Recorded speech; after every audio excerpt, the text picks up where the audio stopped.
Hello everyone, welcome back to our channel signing sir for coaching centre. आज हम business environment का काफी important topic political environment और legal environment के बीच में डिफरेंशिएट करने वाले हैं। और लास्ट वीडियोस में हमने बिजनेस एनवायरनमेंट को काफी डिटेल में डिस्कस किया हुआ है। अगर आपने नहीं देखा तो ऊपर आई बटन में उसका लिंक दिया हुआ है, जरूर जाके देखिए। और अगर आप चैनल पर नए हैं तो सब्सक्राइब करना मत भूलना। तो चलिए आज का वीडियो स्टार्ट करते हैं।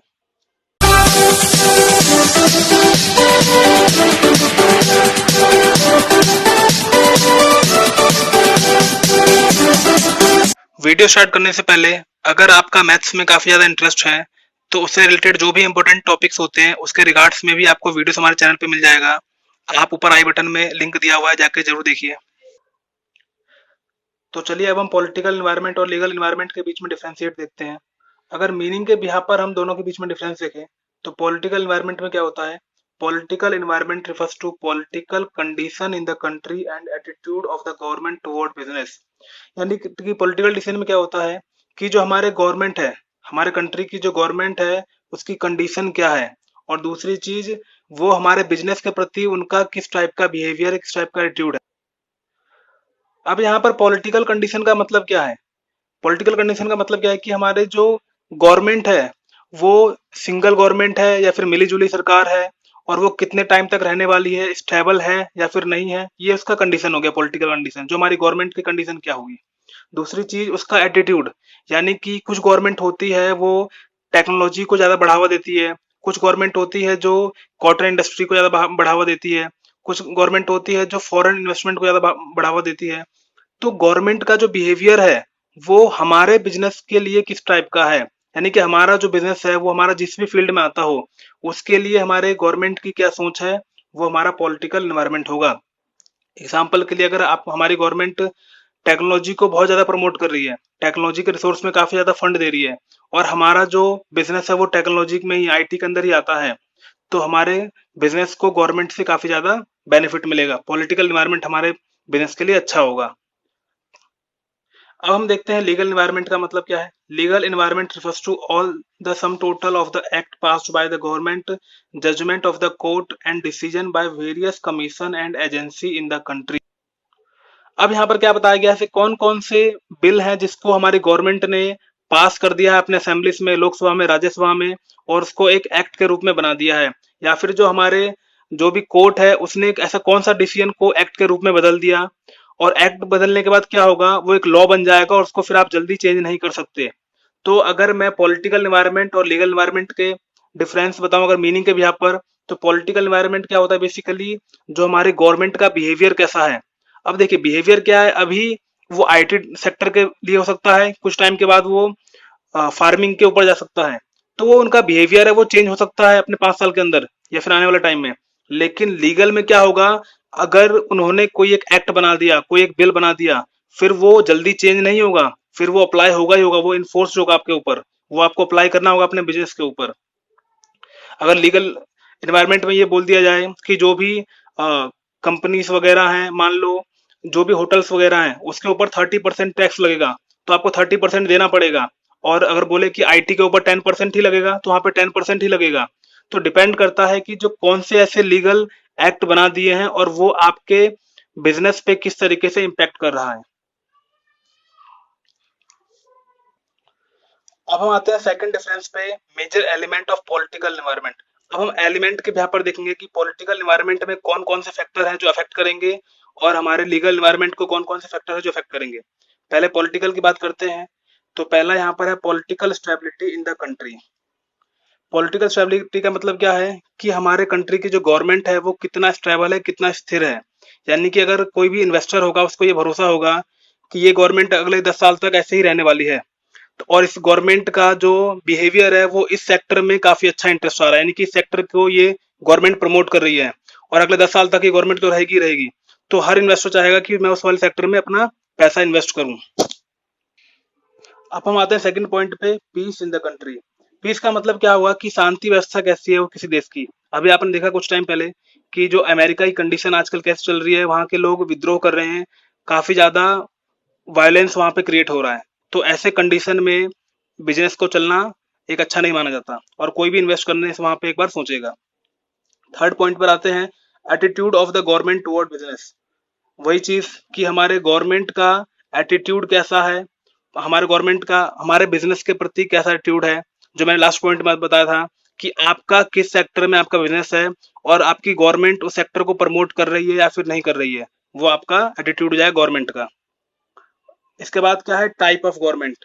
टाइप ऑफ गवर्नमेंट में यानी कि जो आपकी गवर्नमेंट बनी हुई है, आपके कंट्री गवर्नमेंट, वो इकलौती है, यानी कि अकेला वही पूरा गवर्नमेंट चला रहा है या फिर दो तीन पार्टी मिलके गवर्नमेंट बना रखी है। जैसे अभी जो इंडिया में है बीजेपी है, जो अकेला उसका पूरा इतने सीट उसके पास हैं कि वो गवर्नमेंट को रन कर सकती है। अदरवाइज अगर आने वाले टाइम में अगर ऐसा नहीं रहे तो दो तीन पार्टी एक साथ मिलके गवर्नमेंट बनाएगी। उसमें क्या होगा कि लोगों का अगर मत सहमत नहीं होंगे एक दूसरे से वो लोग, तो कोई भी एक्ट वगैरह को पास नहीं कर पाएंगे बाद में, या फिर कोई भी डिसीजन वो प्रॉपरली नहीं ले पाएंगे, क्योंकि दो तीन पार्टी एक साथ मिलके चला रही होगी गवर्नमेंट को।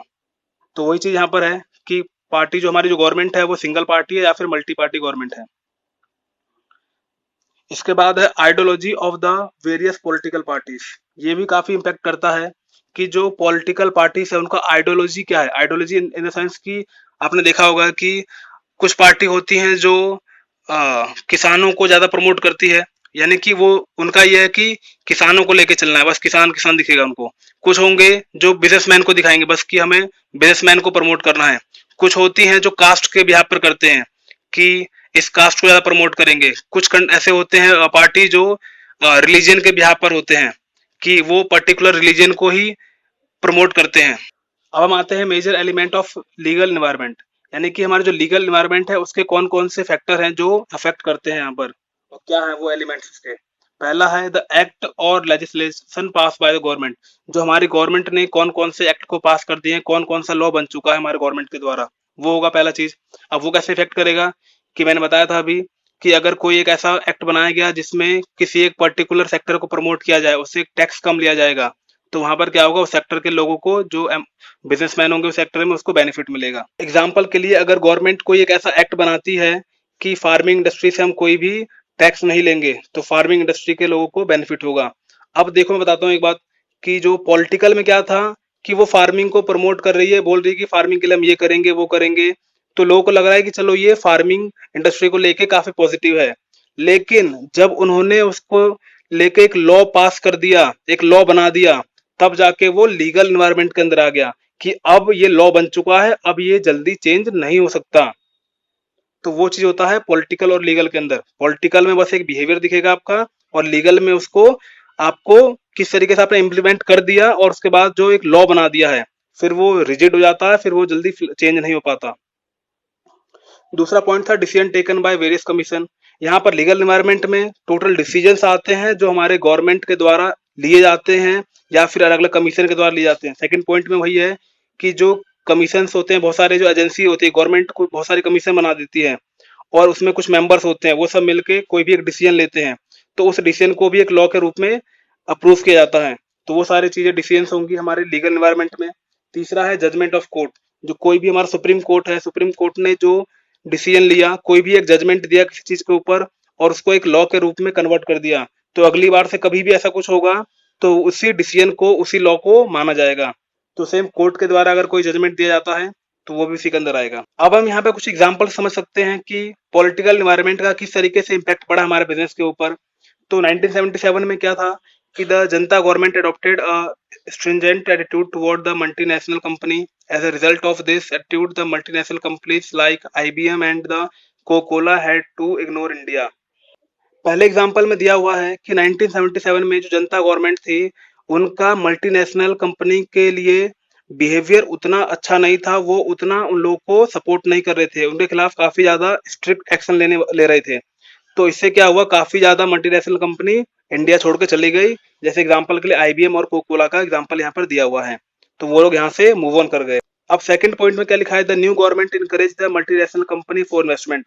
अब इसके बाद बोला गया है कि सेकंड पॉइंट में कि जो उसके बाद जो गवर्नमेंट आए उसने फॉरेन इन्वेस्टमेंट को या मल्टीनेशनल कंपनीज को काफी ज्यादा प्रमोट किया, कि उन्हें बोला कि आप आइए हमारे कंट्री में अपना बिजनेस लगाइए।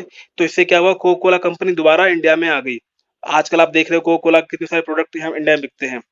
अभी लेटेस्ट एग्जांपल ले सकते हो, जो मोदी जी हैं वो क्या कर रहे हैं आजकल, दूसरे कंट्रीज में जाके प्रमोट करते हैं इंडिया को, और वहाँ बताते हैं कि आप लोग हमारे कंट्री में आइए और अपना प्लांट लगाइए, अपना बिजनेस प्लान को हमारे कंट्री में लाके लगाइए। इससे क्या हो रहा है, जो फॉरेन इन्वेस्टर्स हैं या फिर जो फॉरेन कंपनीज हैं, वो लोग अट्रैक्ट हो रहे हैं और वो लोग चाहते हैं अब कि इंडिया में आए। आने वाले टाइम में इंडिया में काफी ज्यादा फॉरेन कंपनीज का इस्टेब्लिश होने वाली है। तो सेम चीज क्या है, अब उन लोगों को ये दिख रहा है कि अभी जो इंडिया की गवर्नमेंट है उनका बिहेवियर फॉरेन कंपनीज को, मल्टीनेशनल कंपनीज के प्रति काफी ज्यादा अच्छा है, तो वो इंडिया में आने के लिए काफी ज्यादा अब सोच रहे हैं। ऐसे ही तीसरे पॉइंट में भी दिया गया है कि हैदराबाद को साइबराबाद के नाम से जाना जाता है, क्योंकि वहां पे क्या है कि साइबर सिटी या फिर आप कह लो आईटी इंडस्ट्री को काफी ज्यादा वहां प्रमोट किया जा रहा है। वहां की जो गवर्नमेंट है वो काफी ज्यादा पॉजिटिव है टेक्नोलॉजी के मामले में, टेक्नोलॉजी के रिलेटेड जो भी इंडस्ट्री है उसको लेके। तो वहां पे क्या कर रहे हैं, दूसरे कंट्रीज के कह लो या फिर इंडिया के ही वो सारे सेक्टर जो आईटी से रिलेटेड है, वो सारे बिजनेस जो आईटी से रिलेटेड है, वो सब हैदराबाद में या फिर बेंगलुरु में जाके अपना प्लांट लगा रहे हैं, अपना बिजनेस को लगा रहे हैं, क्योंकि वहां की जो गवर्नमेंट है वो उनका एक अच्छा रवैया है टेक्नोलॉजी के मामले में, टेक्नोलॉजी सेक्टर के फील्ड में। अब हम देखते हैं लीगल एनवायरनमेंट का हमारे बिजनेस पे किस तरीके से इम्पैक्ट पड़ा, इसके हम कुछ एग्जांपल देख लेते हैं। With introduction of relaxation in the foreign direct investment FDI and foreign exchange, many multinational company entered in the Indian market. यहाँ बताया गया है कि कुछ एक्ट लाए गए जिसके थ्रू एफडीआई में या फॉरेन इन्वेस्टमेंट में काफी ज्यादा छूट दिया गया, डिस्काउंट दिया गया, जिसके कारण क्या हुआ, मल्टीनेशनल कंपनीज भी इंडिया में आने लग गई, क्योंकि उन्हें लगा कि यहाँ पे काफी ज्यादा बेनिफिट हमें है। एफडीआई में काफी ज्यादा उन्हें छूट दिया गया, इन्वेस्टमेंट अगर कोई दूसरी कंट्रीज के लोग करते हैं यहाँ पर तो काफी ज्यादा उन्हें बेनिफिट दिया गया, तो इसलिए वो लोग यहाँ पर आना स्टार्ट कर दिया।